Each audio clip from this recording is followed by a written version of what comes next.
Hello, here we've got the Smiths Everest Expedition PRS-25 watch. Unboxing. Now it's not a true unboxing because I have already opened this, but I thought I would share the thrill with you. So we've got a white outer box and inside a nice watch case and a little leaflet all about the watch and loads of watch terms and terminology. It's an interesting little read. And then we've got the watch case itself. So let's open that up, and it's a nice thing. Zip that up, open, and inside we've got the watch. I'll just look at that in a sec. So we have a nice leather strap,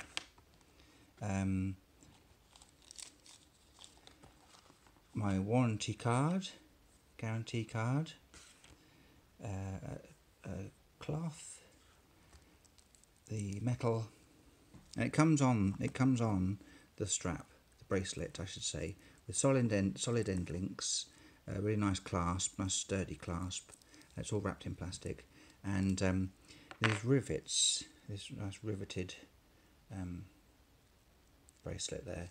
So I took that off straight away because I have a habit of scratching up bracelets, so I've kept that wrapped to one side, and I immediately put my watch on this old leather strap that I have that I thought would be perfect for the watch, and I think it kind of is. It's really nice. So there we go. Finally we get to the watch after a minute and 40 seconds. Sorry about that. I just wanted to get all the other stuff out of the way for you. Now this is called the Smiths Everest Expedition PRS-25. Now Smiths is an old British watch company that no longer operates, and Eddie Platts from Timefactors has bought the rights to the brand, and he now makes watches, Smiths watches. So he is based in Britain, and at the bottom of my watch there you can see it says, well, maybe you can't, but it says Great Britain. So this watch is designed and conceived in Britain but made in Hong Kong. It's a true micro brand. There's only Eddie Platts at Timefactors. It's just him, and he gets these watches produced by professional watch companies over in Hong Kong. They make beautiful watches, and Eddie oversees it all and does a fantastic job with all this. So here we have this beautiful watch, which is a what would you call it? The original Everest expedition, they were given a Smith's watch to wear, and they wore it to the top of Everest. And it looks, if you look on Google, you'll see there's striking similarities between the original Smiths Everest watch and this one. So this is not so much an homage or a remake. It's kind of a remake. So it shares a lot of the design of the original, but brought up to date. So inside here we have a Miyota automatic movement. I'm going to give you the specs in a sec, but let's just have a look at the dial. So the dial, it features in numerals all the way around, and they are painted. Let's see if we can see this. It's difficult to see. Yeah, it's very difficult to focus. But these are painted numbers filled with lume, and the lume is Superluminova X1-C3 lume, so it's nice and bright. Now that lume is also in the hands, so let's get these hands to a position. Now it's a screw down crown. There, so I'll open that up. We'll get this the hands nicely. There we go. So I'll just put the crown back in. So there we go. So the hands are beautiful syringe hands, and they're blued. They're slightly blued. Now I've read about the bluing of this. It's heat. They're blued with heat. So can you make out the blue? It's very difficult with the. Anyway, there we go. So those syringe hands filled with lume. They glow really well all night long. Sorry about the focus. And then we've got this fantastic red second hand with a little lollipop 2/3 of the way along. And you can see the dial is stepped, and the little lollipop runs just to the inside of the step. The tip of the second hand reaches the outer edge of the dial. I think you would struggle to find a more legible watch. It really is an absolute doddle, crisp and clear, with a fantastic simple layout.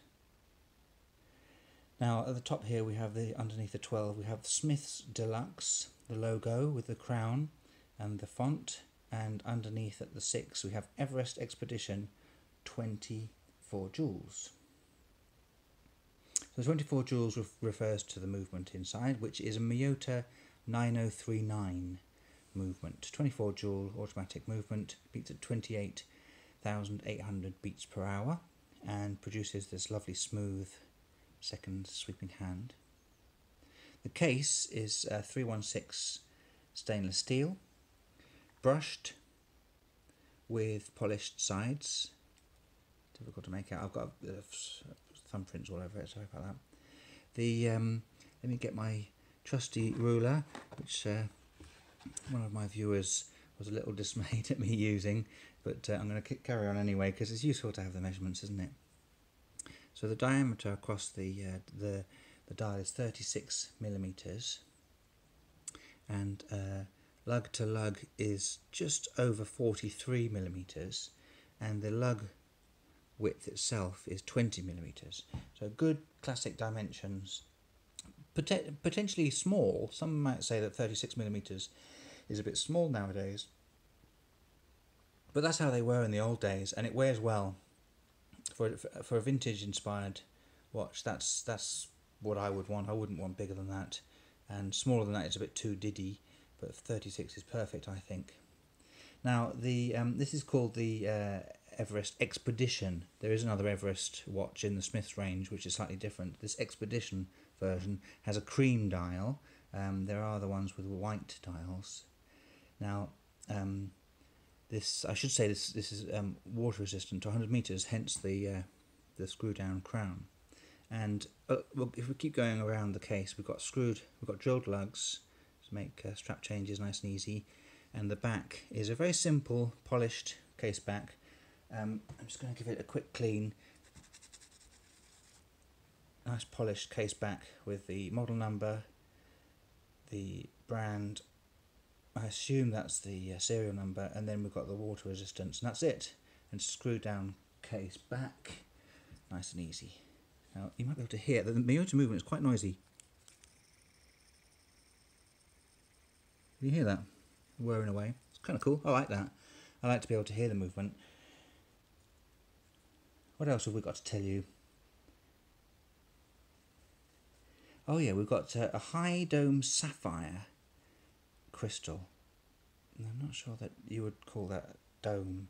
I would call that box crystal. Yeah.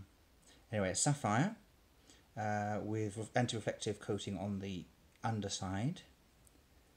And I mentioned before, didn't I, about the bracelet with solid link stainless steel rivet bracelet, and it tapers from 20 millimeters to 16 millimeters. It's got screwed links and solid end links and a signed clasp. But I've got it on this leather strap, so I'm going to show you it on my 7.5 inch wrist, and you'll see what the 36 millimeter vintage inspired watch looks like on my wrist. Perfect, I think. Any bigger than that and we'd be talking modern watch styles again, whereas this is an old-fashioned style watch. And the lugs are swooped down nicely, and it just hugs the wrist perfectly. It's a perfect everyday wearing watch. I really like it.